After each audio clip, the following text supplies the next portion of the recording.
come together for AI to work. For example, is the data. For example, is the data. How good is the quality? How good is the quality? Is the ecosystem in place? Is the ecosystem in place? A capabilities in place. A capabilities in place. So AI requires investment. And AI is a pretty deep investment. A pretty deep investment. So it's very important to understand. So it's very important to understand what solve with AI. And I think that's one of the biggest. And I think that's one of the biggest issues today because we are not taking the time. We keep saying AI as the magical word for everything. So now let's look at the food system. And I hope I'm correct.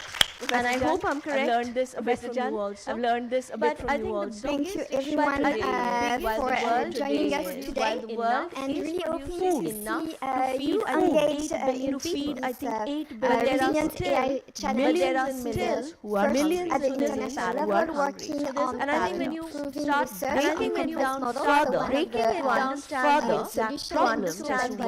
problems as to why in the panel. So we really encourage you to register. So thank you so much to our panelists. Another round of applause. And then you don't have a bridge. And then you ensure that Honorable Minister, there's distribution happening at industry leaders, what this results in is tremendous amount of innovators, food wastage. entrepreneurs, Culprits, when some of the culprits, researchers, wars are a big delegates, wars, conflicts are a big culprit, अन्य सभी महानुभाव, is another climate. देवी और सज्जनों, So this is how you sort of, at least Namaste. I sort of, because I look at everything from a tech lens, and by no means an expert. But when I look at it from a technology lens, दुनिया की सबसे बड़ी how do I best apply the technology? This is the domain that we have to play with. ऐतिहासिक So now when you look at it, if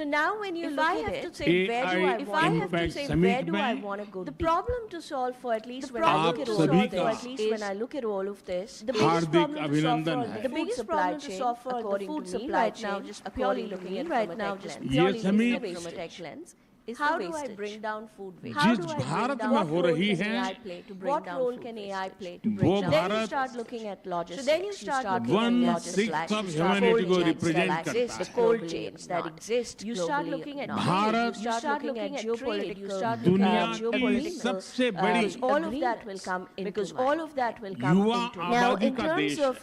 now in terms of coming together, सबसे बड़े together to solve again tech talent pool का केंद्र, if you want the best out you have to ensure सबसे बड़े alignment that there is tech enable ecosystem का उदाहरण, otherwise everyone will come otherwise everyone will come नई technology बनाता भी है, when you look at AI execution और उसे around the world and because of the तेजी से AI because of the AI commons that every country is trying out नई technology के प्रति उत्सुक farmer every country is 140 crore भारतीयों की ओर से why are we not solving? मैं आप सभी heads of government, what is the problem? How do you ensure that global AI ecosystem के leaders और innovators का इस समिट में स्वागत करता हूँ.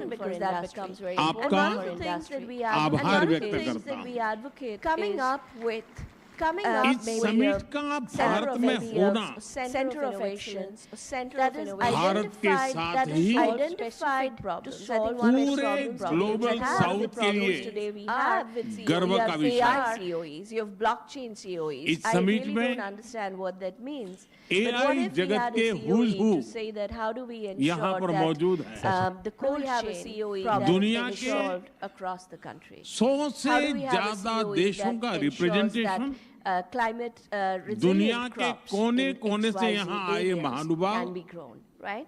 And then bringing the इसकी industry सफलता together को to say that how do we नई collaborate to ऊंचाई पर create, ले जा I रहे think gives you the right kind of outcome. इसमें Thank you very much, Mishkosh. And this is a perfect segue, I think, to our next speaker, turning to the research community and how to really bridge research into advanced AI to more practical tools. So Dr. Pratyahast, I would like to turn to you now for some examples of how these advanced AI tools can really be made to good use in more low-tech farming environments. And maybe you can give us some concrete examples, what distinguishes those who succeed from those who don't. maybe speaking also to some of the points that Ms. Ghosh raised. Thank you. Thank you. Thank you for invitation. It's very timely discussion. And of course, always when we talk about AI, we often talk about the technology, how fast the model are, how big the data set they can handle, what is the parameters, that we always talk. But if you think about the food system, and Ms. Ghosh clearly mentioned that, food system have different layers. And bottom of this layer is basically a smallholder farmers. And that farmer operate in a different environment. If you look at it last year, there's billions of euro investment has been done in the tech industry to build more models. Is the same thing happen to the smallholder farmers? No. So there is a problem that what we want to solve in the server room or computer, it doesn't work in the field. So we really need to think how the AI or model which we are really developing that is applicable to the grassroots level. And so within the Awakening and personally, I have been working in Asia, Africa, and Latin America. And one of the problems, basically, there is 3 problems we are facing in this whole AI domain nowadays. First is really data scarcity. Still, there is not enough data. The data is not shared. As you mentioned, there is no ecosystem. There is no fair infrastructure where data can be shared. And that hinders the model. The model works in a global scale, but when you want to work in the local scale, it doesn't work. It doesn't provide the edge input that is expected for the smallholder farmers. Second is the trust. Often, the farmers doesn't own, and then, of course, the model and the farmer's expectation is different, and then there's often not much trust how to apply this in the local level. That's why most of this advisory is failed. Farmer doesn't follow the advisory because it doesn't make sense. And then third thing is scalability. Often we think that scale is not only the technical scale. Like you process something fast doesn't mean that it can apply the same way. So we need to really think differently. And that's why, like we started, I give a couple of 3 concrete examples. One example about the food security. We need to understand what is the map. Where are the crops? There is no global map that is accurate enough.